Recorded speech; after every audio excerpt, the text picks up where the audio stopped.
একটা মুসলমানের বাচ্চা বলো যে উলঙ্গ ছবি দেখে, তারে একবার বলো যে এই বেটা তুই এটা কাকে দেখছ মোবাইলে, যে নারী তার বিবস্ত্র ছবি দেখছো, এটা তোর মা?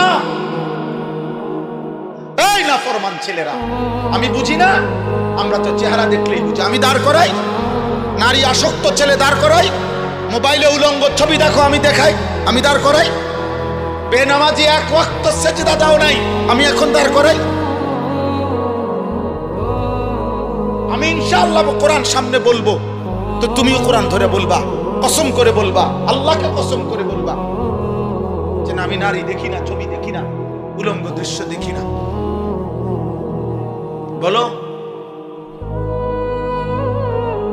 এই তোমার মা? যাকে দেখো সে তোর মা বেটা, তোমার বোন, তোমার মেয়ে, তোমার ফুফু, তোমার খালা? এই অসভ্য! তো যাকে দেখো সেও তো কারো মা। তুমি কি চাও তোমার মাকে কেউ উলঙ্গ দেখো? কথা বলেন, একটা ছেলে বলো, বলো বাপ, বলো, বলতে হবে আজকে।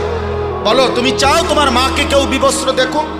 তোমার বোনকে, তোমার মেয়েকে, তোমার খালাকে, তোমার ফুফুকে?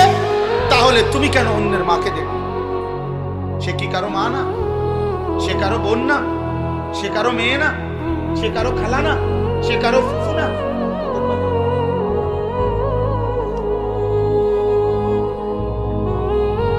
তোমার রক্তে ইনসান নাই? তুমি মানুষ না? তুমি পশু? আল্লাহর নবী সাল্লাল্লাহু আলাইহি সাল্লাম এই কথা বলছেন। এই কথা নবীজি বলছেন। নবীজি, আমি তো বললাম না, রাসূলুল্লাহ সাল্লাল্লাহু আলাইহি সাল্লাম এক যুবককে এই কথা বলছেন।